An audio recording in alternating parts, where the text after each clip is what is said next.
My name's Jason Howland, and if you're looking to take charge of your life and you want to do some big things, you need to listen to Boss to Boss with my friend Miro. Do you want to start a business, get out of the office, achieve happiness and success while crushing life? This is Boss to Boss, the place to be for that extra motivation to get up and follow your dreams while learning from the ones who have already done it. And now for your host, Miro Wieslow. Welcome to Boss, your one-stop shop for all the tips and recipes you'll ever need to take control of your life and finally become boss. Today's guest has served 10 years in the United States Navy and has found inspiration in others while touring the Pacific on a humanitarian mission. He's helped build schools and feed families in other countries such as Papua New Guinea, Philippines, and Fiji. After his deployment, he decided to go into business for himself as an online marketer, investing $8,000 in an SEO startup. Having some experience in Facebook ads, he decided to go all in researching and learning everything about the platform. He started by converting his current clients to Facebook ads, then quickly began to position himself as the go-to guy for Facebook ads. He expanded his scope to online coaching and launched the Experts Academy, which he personally trains and coaches over 200 marketing entrepreneurs. Douglas James has spent over $2 million on the Facebook advertising platform and has helped his clients in over 50 countries earn millions in revenue. Today, Douglas James is known as the high-ticket client guy and focuses on helping entrepreneurs book calls and increase sales for their own high-ticket coaching, courses, and consulting services. His ultimate goal is to impact and inspire 1 million people through education and support while using his influence and expertise. Douglas James. What's going on, Miro? Thanks for having me on, brother. I'm really excited to be here. Heard a lot about you. Sounds like an awesome show, so I'm excited to drop some value and knowledge wherever I can. So appreciate it. Oh, especially, man, having people like you on the show is especially what makes it that exciting. So pumped to have you on, and tell the listeners a little bit more about you. Something you probably haven't really featured much because you do have a lot of content online, especially being so big on Facebook. What's something people don't know about you? Yeah, man. Obviously some of the basics, played around a lot in the Facebook advertising space, online marketing space, built up a pretty good team now. We have quite a few, we probably have over 100 accounts now, but something you don't know about me, that's a really good question. I don't really share too much of my secret dungeon doom stuff.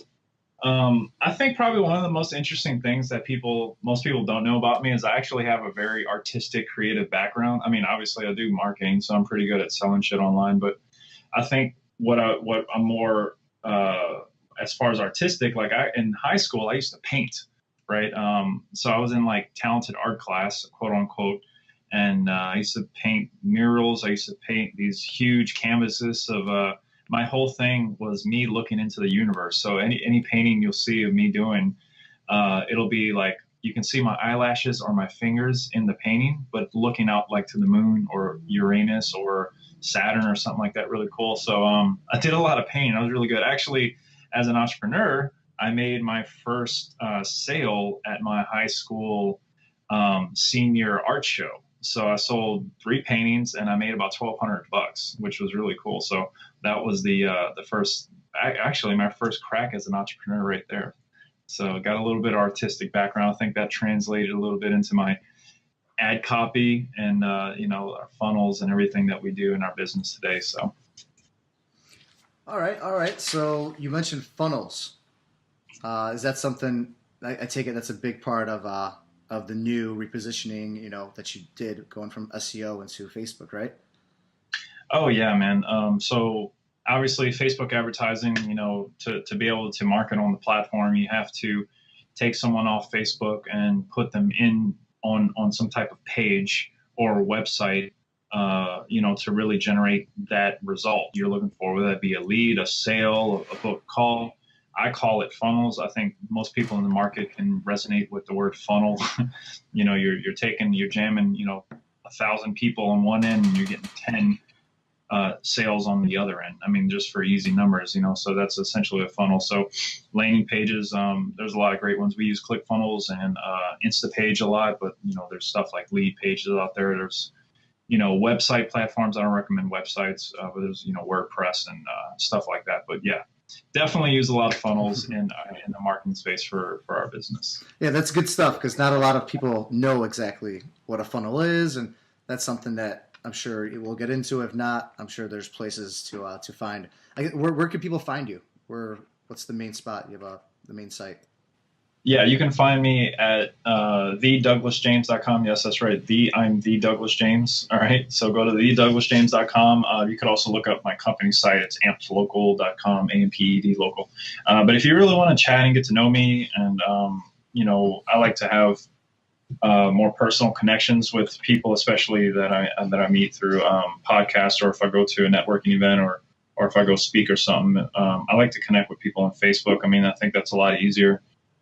DMing on instant messenger. So if you go to Facebook, just type in Douglas James, you'll probably see me at the top if you guys have a picture that's tailed with this podcast. But I'm sure we have a mutual friend or two or 20. For sure. Because everybody's connected somehow. So actually, I do have a link if you want to connect with me on there. Just it's a bit.ly link, bit.ly/Douglas James. You could find me there too. And it's spelled as easy as it sounds. Two first names, man. Actually, to be honest, my last name's actually Doherty. It's Irish, so it's Douglas James Doherty. James is my middle name. No one can say Doherty or know how to spell it. So I was like, for business, a few years back, I was like, let's just go with James. So that's the name that I've used, but my actual last name is Doherty. So it turns out it's something that's pretty common in the entrepreneurial space, especially with actors and singers and stuff like that. Well, definitely with singers. I mean, they don't even use their name at all. They'll make up something crazy, but yeah. So I'm Douglas James. Well, speaking of business, did you know when you wanted to make that transition into being your own boss? I guess you weren't really in a traditional 9-to-5. You were in the Army, the Navy, I mean, for about 10 years. And you weren't really working like a traditional job. Yeah, I was the 24 to 24 pretty much. But yeah, man, being in the military, if anyone has ever been in the military, or even like worked in a hospital as a nurse, or was a fireman or a police officer, any kinds of stuff like that, stuff gets crazy. And being in the military, you're pretty much, you work 24 hours a day, essentially. I mean, you're not actively working. You're probably working, like I worked for the most part about 10 or 11 hour days. But there was things called duty where you had to work on the weekends. And then there was late stay where you had to stay till 8 o'clock at night for dumb stuff. All mission essential, I should put it, but yeah, man, not the 9-to-5 for me. I had a bigger sacrifice than that. And, the day came where I was like, man, I don't want to do this for 20, 30 years. And that's why I decided to hang it up early.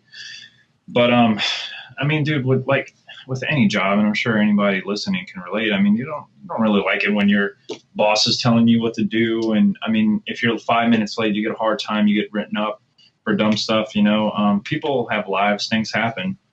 And for me, I just didn't like being told what to do. Like, I wanted to come and go when I pleased. I wanted to do what I wanted to do. I wanted to be me. And that just didn't fit well with the military lifestyle when you're serving your country. And, we definitely need it. It's definitely necessary. I feel like I got to the point where I did all I can do, and I realized that there was a huge world out there.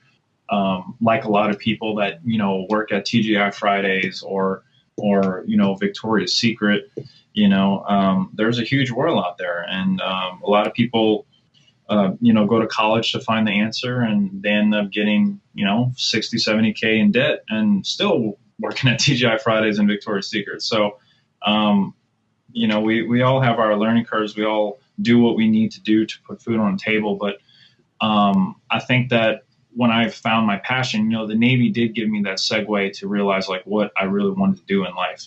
I was touring the Pacific Ocean. I was visiting countries. like Papua New Guinea. Literally, they had no shoes. They barely had clothes on. They lived out of little tiki huts.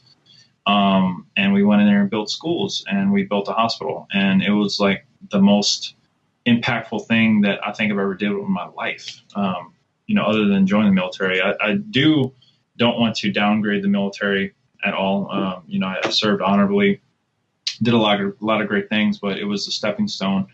And it did give me that experience to realize, look, I just don't want to make money and have a nice car and have a big house. I want to have a greater purpose in that, so that's why I decided to get involved with some local charities that we have here in San Diego, and start really giving back, and I think for me, the ultimate goal is to travel, share my word, and help as many people as possible. Like one thing we're doing right now is we're helping put up schools in Mexico. And there's a local foundation that we work at in Little Italy that gives us that opportunity, and they help us. Actually, there's, in Mexico, as well as everywhere in the world. And I went with Mexico just because I have, Latino background. My fiance, soon to be wife, is from Mexico. And, we just decided we want to help that country. And there's an organization that actually helps orphans, male orphans, nothing against the girls. That's just what they do.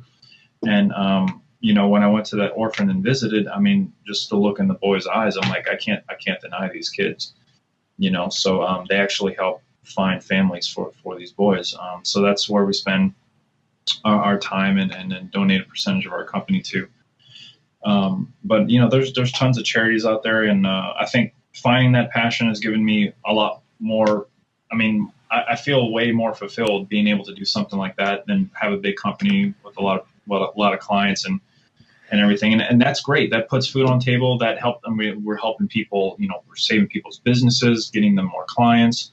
So they can be fulfilled and they can have a bigger purpose. And that's great.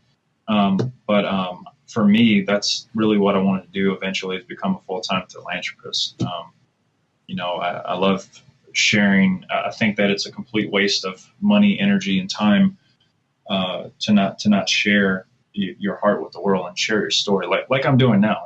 So exactly. I think that if you have something to give to somebody, if you have something to share, then it's honestly your moral obligation to go out and do it and get outside your comfort zone and make it happen. Because at the end of the day, that's really what it's all about, is doing what most people don't want to do. There's a saying, I forgot who said it, but if you want to achieve something, you have to do what others aren't willing to do, you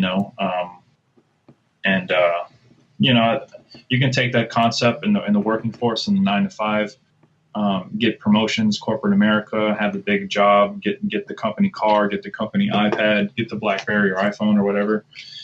But still, you're going to be tied to a boss. You're going to be tied to someone telling you what to do and telling you when you can do it and where to go, So, that lifestyle was just never for me. And I think that it's important to recognize that there has been a 20% increase in entrepreneurs this last year. There was a 400 million. We have grown 400%.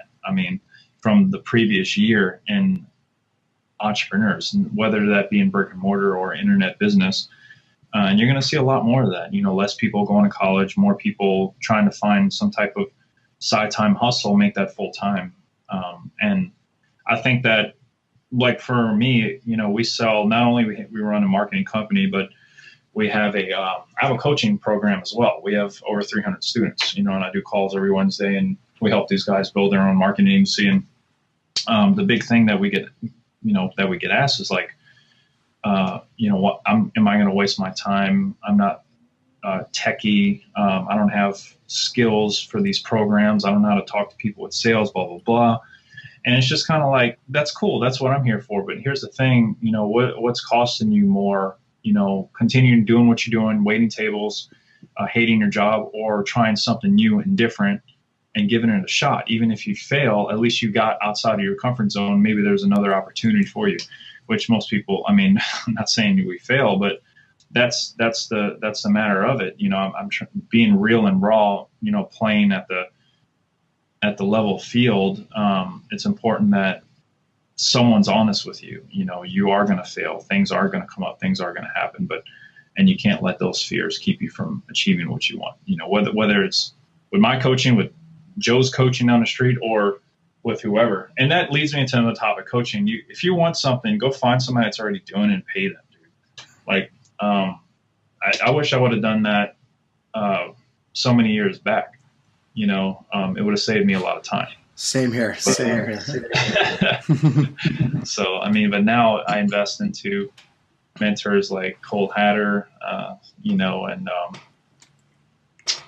Russell Brunson, you know, a lot of these guys that are, you know, doing big things, obviously, in the marketplace. I'm looking at them like that's where I want to be. So I want to go associate myself with them. And I think that, you know, if you want to be, you know, the next Tony Robbins, go to his event. You know, if you want to be the next SEO badass and rank websites, go talk to Neil Patel. You know, there's so many options. Just Google search, find your mentor, and see what they cost to get them on the phone for an hour, or if they have some type of coaching program. That's what I recommend. So interesting that you bring it up. You bring up coaching, and you talk about being your own boss and still being successful at a company. Yet, how do you, there has to be someone that still takes on those roles, someone that does work for a boss, and someone that I'm sure approaches you in these coaching sessions and says, you know, I'm not fit to be a boss. Like, how do you keep those people motivated and, you know, tell them that it's okay, that not necessarily everybody has to be an entrepreneur? Yeah, man. Just replying to this person message, but yeah, I mean, so like, yeah, dude, everybody starts somewhere. I started somewhere. You know, I was doing Facebook ads for businesses one-on-one, you know, 40 clients before I really started having some real help. You know, like you look at Jeff Bezos, I think that's how you say his name, the CEO of Amazon. There's like a funny photo that went out like a few weeks back of the dude grinding out in his office at 10 o'clock at night, and literally he's the only one there. I mean, everybody starts somewhere. Now the dude's like one of the most richest people today. I mean, he owns Amazon. You know, you got to start somewhere. You can't just jump in saying, okay, I'm gonna be my own boss today. I mean, that's cool, but are you putting bread on the table? You know, you got people that look up to you. I'm sure yourself. You're right. So for me, when someone signs up for coaching, you know, they go through a process. You know, we get their application, we figure out where they're at, where they need to be, and what does their custom action plan look like? What steps do they need to take? And some of them could be as simple as stop watching Netflix, you know, stop going to the bar and spending $200 a night on garbage that's going to make you feel like crap the next day. Nothing wrong with drinking. I have a drink every now and then. I went out this last weekend to LA for my friend Kevin's birthday, and you better believe we had a really good time. But am I doing that every single night? No, you know. But you know, things like that. You know, look at your life. When you look at your life, is it money generating activities? You know, a big part of my business and what my students do, they have to be talking to new clients. If you're not having conversations with people to give you money for what you do, then you're losing. And essentially in any business, you're losing if that's the case. You know, so if you want to grow your company, if you want to grow your business, if you want to make more money, you have to go find the people that have the money and have conversations with them. And if you're not doing that on a daily basis and you're watching Netflix, you're going to the club, you're being a womanizer, I don't know what you guys do, whatever it is that's not making that happen, you have to cut those things out and prioritize, you know. And for some people, I've had students of mine with their stories too. My mom's got cancer. The insurance dropped her. I can't afford the radiation payments. Okay, well, go out and freaking get some dentists to give you $2 to $3 grand so you can get them more customers, so you can pay your mom's medical bills to save her life. You know, everybody, what motivates you? What's going to kick you in the ass to get up? You know, it can't just be money. Money's cool, but you have to learn what your purpose is. And for a lot of people, it's my little girl, my little boy, my aunt, you know, whatever it is. You know, so you got to start somewhere. There has to be a grind phase. I don't believe in like keeping your head down and grinding out like crazy for 10, 20 years. That's insane. Like you'll die. All right. But there is a phase, especially in the first 6 to 12 months when you're building your business, you have to put in that grind. You have to keep your head down and you have to put in the work. And then from there, you outsource. You find people on Upwork.com. You go to Craigslist. You need a video editor, go to Craigslist. All right. Find a student. If you're low on money, get creative. Look for people in college that want to work for free and build their profile up on Craigslist. I mean, stuff like that. But you got to put in that work in the beginning. If not, nothing's going to happen, so. Becoming the high ticket client guy, I'm sure you had to make a mistake or two along the way. There had to be at least one, right? What is one that happened that you really, really learned from? Oh man. I saw that question on the rundown. I didn't think about it too hard. Actually, I didn't really think about any of the questions too hard. Kind of roll with it, but yes. I think for that question, dude, I've made a shitload of mistakes, and if anybody's listening they don't like cursing, I'm really sorry. Sometimes I swear. I don't even know which one to share. I can probably share a couple of them. When I first started marketing, I sucked. Everybody sucks in the beginning. So I'll tell you this one story. It's how I lost like $17,000. And this was in my first year as an online entrepreneur. Met this guy. He was essentially a broker. All right. And I was doing lead generation services for solar companies at the time. I was like, I'm going to be the solar guy. If somebody wants solar on their roofs, like I'm going to be the person to generate the lead for the company. Right. And in San Diego, it's literally the second biggest user of solar energy in the world. All right. So, that's where I live. I'm like, dude, this makes sense. The market's hot. Let's roll. So I was signing up clients, for myself, generating leads. Business was good. Ended up hooking up with this guy. I guess he saw me online or saw my ad, and he was like, hey, man, I'm a broker. I've been working with solar companies for like 20 years. If you need help getting deals like knocked out like that, I already have phone numbers and I already have relationships in this industry.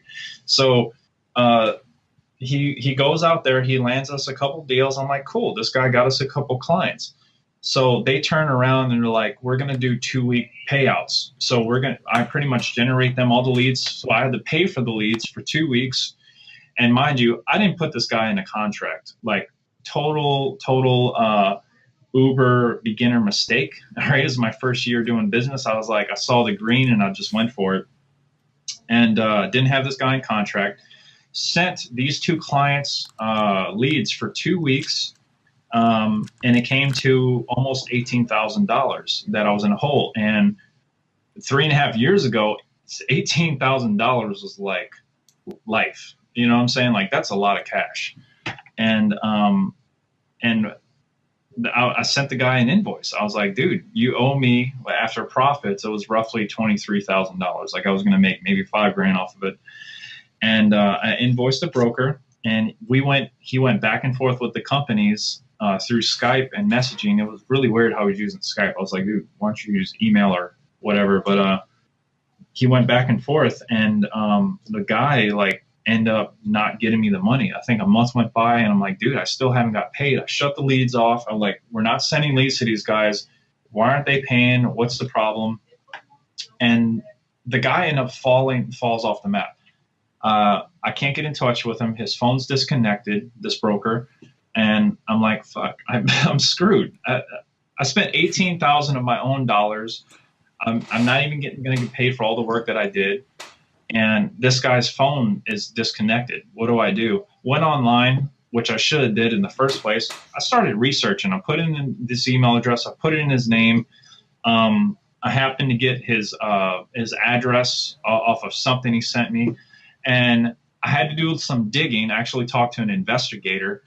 But turns out this guy was a huge scam artist and did this for not just solar, for freaking everybody online. And it wasn't even in the lead generation space in some cases. Like, this guy was just a huge scammer.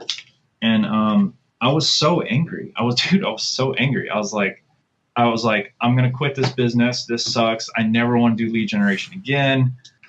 But you know, I was sad for about 3 or 4 days, but I bounced back.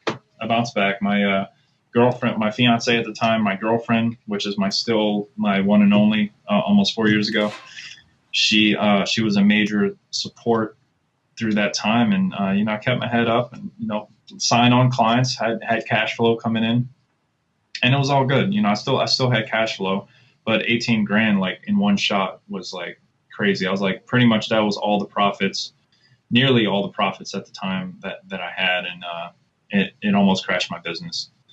But yeah, man, that's a stupid mistake. So I hope anyone listening can learn from that. Do your research, know who you're talking to, get it on paper, get it in writing, talk to an attorney, especially when you're talking big deals like that, man. Things go south, you're screwed. So, you know, like I'm doing a deal right now where this guy had this company.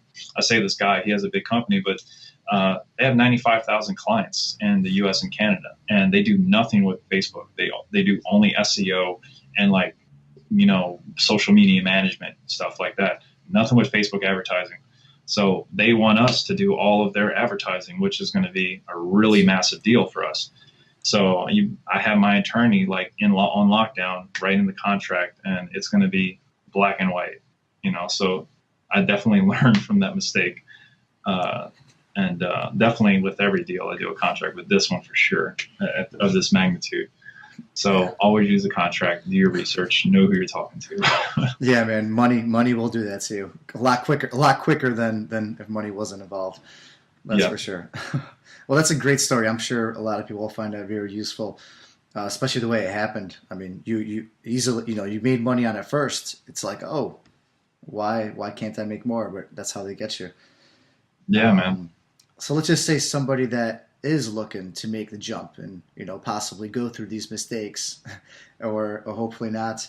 What kind of advice do you have for them? Somebody that's sitting there at work right now on the edge, tip of their seats, you know, not sure if they should do it or not, if it's for them. One thing you got for them? I mean, just fucking do it. Just do it. Like Shia LaBeouf said that one time in that video, just do it, man. You know, if you're looking for more like step-by-step blueprint kind of stuff, I mean, sure, I can talk about that a little bit. Ultimately, you got to do it and get up out of your chair and just go, right? But I definitely make sure you're legit, you know. So if there is a business idea, if there's a potential coach or something that you want to get into, you got to legitimize it, you know. I believe, especially after spending over $2 million on Facebook ads, all right, and all the profits we made thus far, and we live in California, and taxes suck. So I would definitely establish a business, get an LLC or an S corp. You know, obviously you got to get your tax ID number. You know, you can Google all this stuff. It's pretty easy. We use LegalZoom. I would set up a legitimate business and talk to an attorney. You know, find a family attorney or a local business attorney that does contracts and stuff, and legitimize your business. What's going to be your product or service? Have them write your contracts. You know, it'll probably cost you to file for a business license, get your tax ID, and get contracts in place for your service. That'll probably run you roughly $1,000. Okay, you know, and that's just the start. Okay, you're going to have to invest. You know, whatever it is, you need those things to be legit. You know, am I worried about the $1,000 I spent 4 years ago to set up my S corp? No, not at all. Like, we're doing very well. You have to think. You can't think in the now. You got to think in the future. Like right now, I pretty much already know how much money I'm going to make for the rest of the year. That's unless like another deal like this walks in, that'll be crazy. But I'm already looking at the next 5 to 10 years on bigger stuff that we want to do. And that's what you should be doing in your life. You need to be looking at the next 5 to 10 years and 20 years even. Is it still waiting tables? Is it still working retail? All right, or whatever it is you're doing. Or is it working on your true passion that's going to generate you real money and give you the opportunity to work from home and travel and spend time with family? And that's ultimately what people want. You know, they want that freedom. And that's why I did what I did. And that's exactly why you're going to get up and go out there and do it right now. Yes, you are. Yes, you are, everybody. And now on to the favorite segment of the show, everybody. Welcome to the round with no name because they're all taken. All right, the quick rules. You're only going to have about 5 seconds, actually exactly 5 seconds to answer each question. Okay.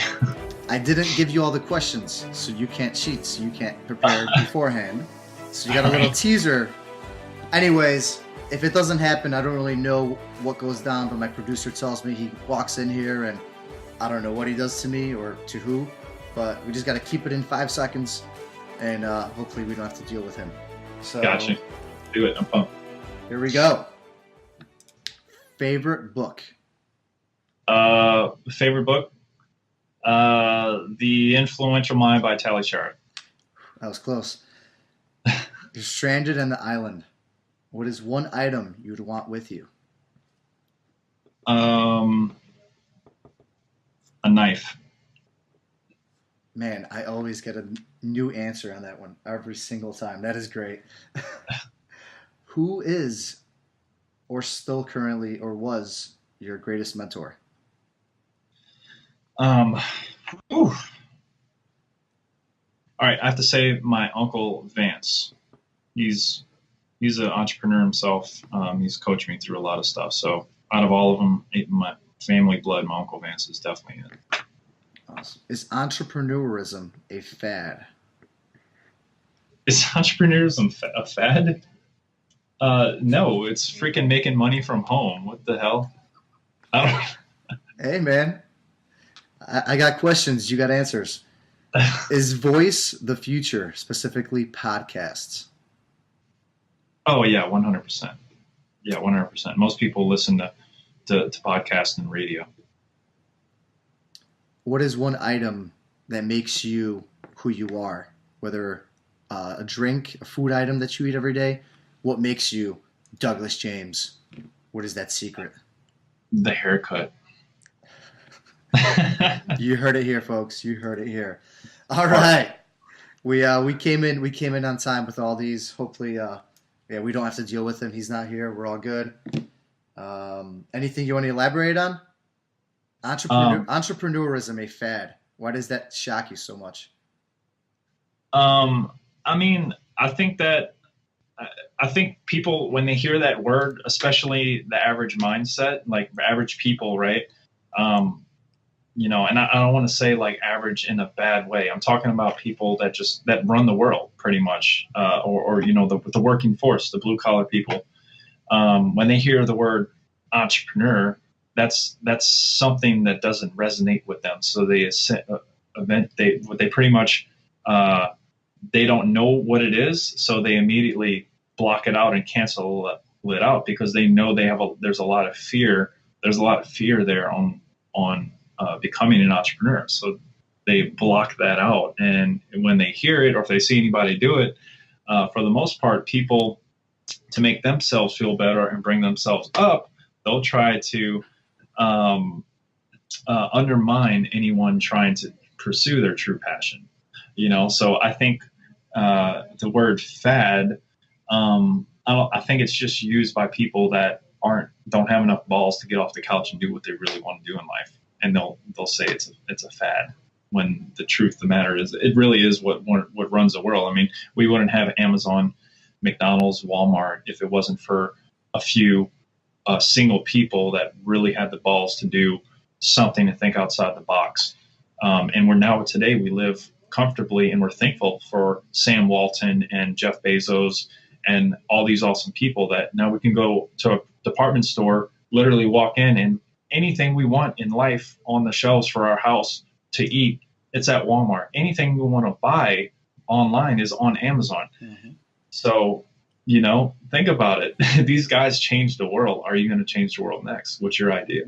So go do it. Just do it. Hey, I'm trying to stay unbiased here, but man, that was one damn good answer. I might have to steal some of those quotes. For sure, man. All right, man. Well, Douglas James, we all know where you're at. We could definitely find you all over social media. Just search in Douglas James, Facebook, Instagram, Twitter, all over the place. Your website, you want to throw that out again? The main one. Yeah, it's thedouglasjames.com. You can go there and pretty much get in touch with me, or just look me up on Facebook, Douglas James, and shoot me a DM. Let me know what you thought of the show, or if there's any value I can provide you outside of this show. I'd love to do it. Awesome. And then you got any plans anywhere that we could follow you, that we can know what you're going to do next, and maybe check in with you and see if you're there yet? Yeah, man. My next speaking gig is going to be in a couple months at Billion Dollar Body. That's actually Nicholas Bailey's event that I know that you just talked to. So he's going to have a crew of 150 or so people there. So I'm going to be there speaking. Actually, planning on speaking. I don't know if I want to announce this yet, but I'm looking at a few topics. The one that I'm thinking about talking about there is the transition from the employee mindset to the entrepreneurial mindset, and going really nitty gritty in that and my experiences in that. I know we kind of talked about that today, but it was super brief. But I plan on going hard at Billion Dollar Body in San Diego, June 8th through the 10th, I think. So awesome. Well, everybody could definitely check that out online and check out the previous podcast with Nicholas to get more info about that one and find Douglas James speaking over there. All right, Douglas, it's been a pleasure having you on. Definitely thanks for being on Boss to Boss. And yeah, man, we'll talk soon. Great honor. Thanks for having me, man. Y'all take it easy. That is all for this episode of Boss to Boss. Your next step is to visit bosstoboss.com, where you will find proven techniques followed by professionals to help you make that next step. Again, that is boss2boss.com. And remember, the time is now.